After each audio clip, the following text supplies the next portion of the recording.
I'm Corbett Wall with DV Auction, here with your feeder flash for Thursday, January the 17th, where we're talking about the tale of two storms, the one that just passed by last weekend and the one that's coming through this coming weekend. The last one was a little bigger than what we actually thought it was going to be, did more damage as far as causing poor lot conditions in much of our 5-area feeding region, especially Kansas, and may have hit Kansas harder than a lot of us really thought. And then now this next storm, we're just not sure how bad it's going to be. We know one thing, it's going to cause temperatures to plummet, and it's going to get a lot colder than what we're used to being and what we've been so far this winter. There's a lot of moisture in there somewhere. It just depends on the path it takes and where the moisture lands and how bad it's going to be. But this trade that's going on right now is just all about the two storms, how bad things were through the last one and how bad it's going to be for this next one. I did talk to some places up in the northern plains that get up there, and I know Iowa got hit pretty hard with snow, and it's sloppy and messy there, and guys are struggling to get their feeder cattle away from home because they want to check, and they're just tired of fighting the mud and everything, and I haven't found a lot of outlets. All of a sudden, some places in there. I talked to Tom Fry at Creston, Iowa. He said it's just totally different this week on Wednesday at their sale. He said suddenly his barn was full of farmer feeders, and he wondered where they'd been, and all of a sudden they showed up. I've said this many times. I'll continue to say it, and it probably has more truth to it than any of the stuff I ever say, but farmers love to farm. And anytime they're dealing with cattle, it's just to either add value to their grain, just try to keep some cash flow, keep things flush, because they really don't want to fool with cattle. They really just want to farm. And the reason that we're starting to see some of those farmer feeders come in up there in Iowa and Nebraska, they know it's fixing to get cold, really cold. Things are better when you're feeding cattle when it's really, really cold. The cold doesn't bother the cattle that much. Wet bothers cattle. A lot of them have hoop buildings and have shelter over their feed, and if once it gets really, really cold, I mean like below zero, well then things shore up and everything gets solid. It's easier to get around. It's easier to take care of those cattle. It's easier to feed. Another reason they're getting in now, they've put it off as long as they can, but if they buy some cattle now and feed them out, they can be pretty much done by the time they need to get back in the field and start planting and things like that.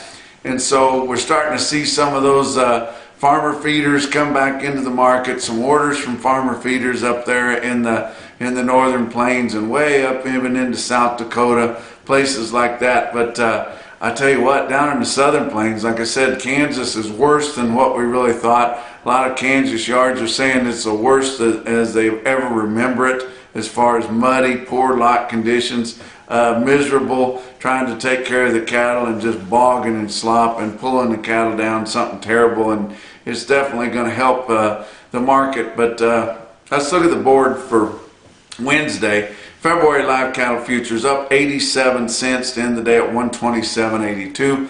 April was up 30 cents at 127.62, and then unlike the last two sessions, the rest of the out front months were up modestly. So we are definitely in for a gain, or at least a buck, probably $2 or $3, and it depends on how much the few guys that sell negotiated cash want to hold the packers up, because they could probably get more than that if they would just stick together. January feeder cattle contracts down 97 cents. It got to be. I tell you what, there's just poor demand for feeder cattle right now in the bulk of the plains there, and like I said, in Kansas, and that's where a lot of your cattle are fed, and it's really hurt the market. The board is following suit. But January contracts down 97 cents at 143.77. March down just a nickel at 144.70. Things are tough for guys with big feedlots here all of a sudden. Now I know there's some corporate guys that are well dug in.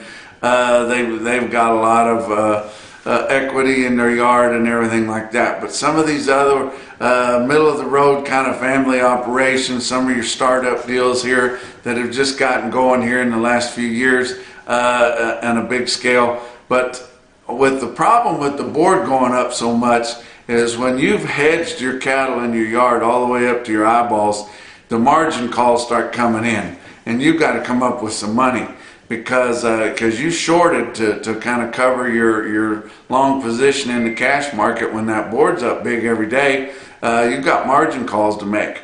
That's why a lot of your smaller producers just don't take a full hedge on there. They just take an option. They just buy an option, and that way, it may run out or whatever, but they don't have to keep coming back with margin calls all the time. But to completely cover your risk, you've got to take a full position there, and it's hurting some of those guys. Some of those great big outfits, they've got such big technical schemes on how to manage their risk, handling a lot of products that don't even have anything to do with cattle to manage things, and they've got a lot of schemes they use that kind of balance things out. Some of these other guys don't have that. But also what's hurting these feedlots is the rising cost of gains due to the shortage of distillers products because of the ethanol plants closing down and backing off because this fuel's gotten so cheap all of a sudden.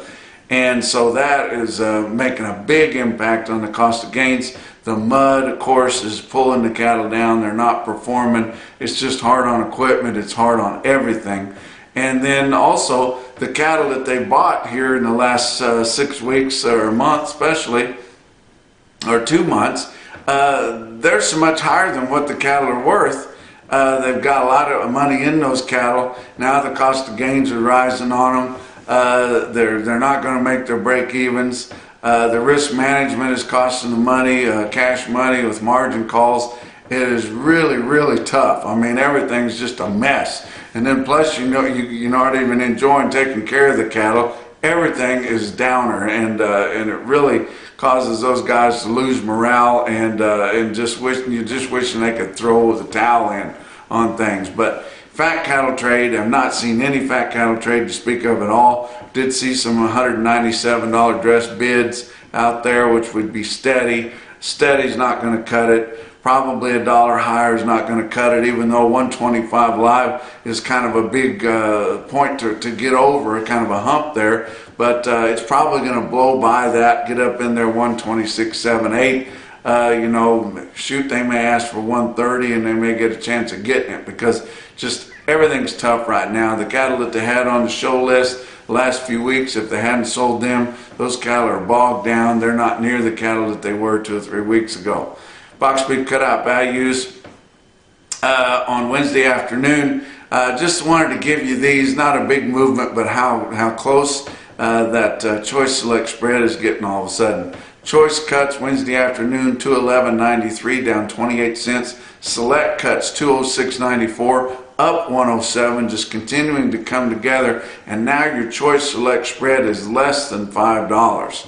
But only on moderate demand and offerings there. But your slaughter's still looking good, and I've told you the last several visits. Anytime this year that you see slaughter more than a year ago figures, we're doing great because we had giant slaughter last year. We were up 2.6%. But slaughter so far this week through Wednesday, 359,000, 2,000 more than last week, and 11,000 more than last year. And last year sounds like a long time ago. It wasn't that long ago, and we were killing them hard and fast last year, all year long. But let's look at some of your feeder cattle markets. Your real-time index on Cattle Market Central, late on Wednesday, down hard at 140.93 with a lot of Southern Plains auctions there with heavy receipts pulling things down. But that 140.93 was $2.29 lower than just the previous day, and that's a 7-day moving average to go to show you how hard they're pulling them down. But you get down in Oklahoma and Kansas, even the best sales, it doesn't matter, the high volume sales, most all your feeder cattle are in the 130s now. So, up there in the 140s, that's not reality down in the southern plains. Now you get some of your premium sales up north. Yeah, we can still get well over 140 on some sales, but not too much in the southern plains. Talk about OKC West, El Reno, Oklahoma. I mentioned on their previous visit that they were due a big run because a week ago they should have had a bigger run than they did, but it was still pretty wet around, and they did get a big run there. Nearly 10,000 head of feeder cattle on Wednesday. That's after 5,000 head of calves on Tuesday. But I pulled this, there's no other market reporting available than Cattle Market Central, and I pulled that report. Of course, it's up to date all through the day. You can pull it anytime you want to. I pulled it there Wednesday evening, and they had sold 8,300 head so far. I talked to John Cooper, or texted with him, and he said they had another hour or so to go. So going to get up there, and they don't have a lot of odds there. They sell big bunches all day long, plumb up until the night. But your report on Cattle Market Central had feeder steers $3 to $8 lower, and feeder heifers $2 to $5 lower, and that's just straight up on your weighted averages compared to the weighted averages from the week before. But down hard, because a lot of those cattle go to your corporate yards, Southwest Kansas, places like that, and just the conditions are terrible, and just hardly anybody wanting those cattle because they don't have anywhere to send them. But that, don't think, well, El Reno had a bad sale, I don't want to take them there. El Reno is the market. That's the market. Whenever you're the largest sale barn in the country, you have huge receipts week in, week out, all times of the year. That's the market. Now, I realize that some of your smaller regional sales and your local sale barns, when they're having a special, you want to get in on those because they're going to have more buyers than usual, and it's a good deal. But when you've got a huge market like that, that is the market. It's nobody's fault. It's not because they didn't call somebody and they didn't get them in there or this or that or whatever. The market's just lower because there's no place to put cattle because all the feedlots are muddy. And the ones that aren't have been offered so many cattle they couldn't take them all if they had enough pens. There's just no way. But let's look at some of your quotes out of there on the Cattle Market Central Market Report. Popular weights there. Steers, 7-weight steers. Of course, it's feeder day. Nearly 1,900 feeder steers there weighing in the sevens. Average 754 at 135.21 on the average, and that's the average of all of them. The pretty ones, the ugly ones, the full ones, the fleshy ones, the fat ones, the fancy ones. That's all of them. Now, your 8-weight steers, 1,710 head of 8-weight steers, average 836 at 133.85. Look at the heifers now, over 1,300 6-weight heifers, average 652 at 131.04, and over 1,000 head of 7-weight heifers sold at 128.51 on the average of all the heifers. But tough market there, and that's just the way it is. It's a tough market anywhere you go. But you talk about some yards that are in good shape, and one of my buddies reminded me, we are dry in the Texas Panhandle, and there's plenty of dry lots around here. I'm sure there's plenty of cattle that are getting shopped to them because they've got dry conditions, but most all your feedlots in the Texas Panhandle are big corporate yards, just very few smaller yards and a few custom yards that have got plenty of people waiting in line to send cattle to them. But up in the great Northwest, Oregon, Washington, places up there, they're in pretty good shape too. So most of them use California cattle. A few of them get some cattle out of Montana and places like that. But there is a few yards up there that you could send cattle to, or buying cattle that aren't in such bad shape. But Dodge City, Kansas is not one of them. Of course, right there in downtown Dodge, it might be dry, but out there, Cimarron, Garden City, places like that, they got more snow than most people think last time, and then it's warmed up, and now it's just mush. And now they're scared to death of what this next storm's going to bring. Hopefully it misses them. We'll just have to see. But Dodge City, Kansas had just 2,000 head of cattle for their feeder cattle auction on Wednesday, down to, and most of the decline on 8 weights. Same thing went for El Reno. It was hardest down on your 8 weight, especially your feeder steers. But feeder steers there, exactly the same as what I saw at El Reno, $3 to $8 lower, they called it. Feeder heifers, very similar too, steady to $5 lower. That's just what the market is. Didn't have a good test of heifer calves or steer calves for $2 to $5 lower. It's just lower everywhere. But you look at big sales coming up here. If you guys, especially you farmer feeders, are in the market, Ogallala Livestock Auction, Ogallala, Nebraska is having their stock show special. I mentioned the previous visit that stock show specials aren't just limited to Colorado. They go in the surrounding states there because the National Western is a big deal.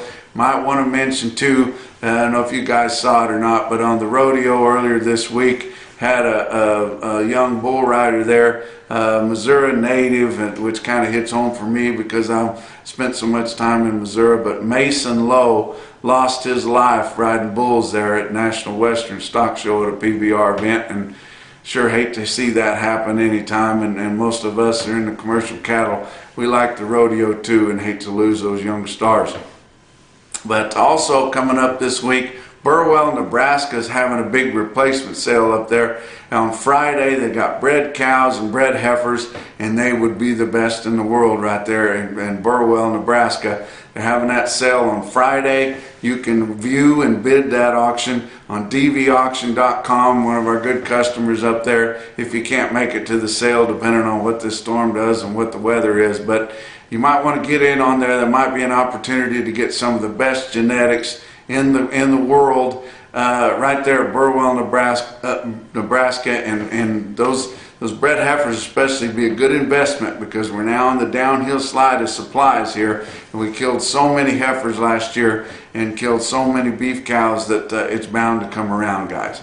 But individual quotes: Torrington, Wyoming, 62 head of 551-pound steer calves bring $185. That's the most they bring on the mid to upper fives there. That's all they'll bring, and that's a heck of a quote there in Torrington livestock markets. And then my old favorite, St. Joe Stockyard, St. Joe, Missouri. Actually, a guy I know, Curtis Farms, right there from Maysville, Missouri, where my neighbors went to church with him. They raise good black baldies, almost all black baldies and black motley faced calves there, and had all their string in there. Look at this load of steer calves. They'd be long time weaned in the right kind, and talked to Mark Service there. He said they were in exceptional condition. Really, really good cattle, pretty clean and the right kind, lots of quality. They sold on Missouri commissions round. Bill Bray, another good friend of mine, he actually sold my place up there in the real estate business too. But look at these Curtis Farm steers, had 57 of them, weighed 752 pounds, bring $154.75 right there at St. Joe Mo. And that's your feeder flash for Thursday.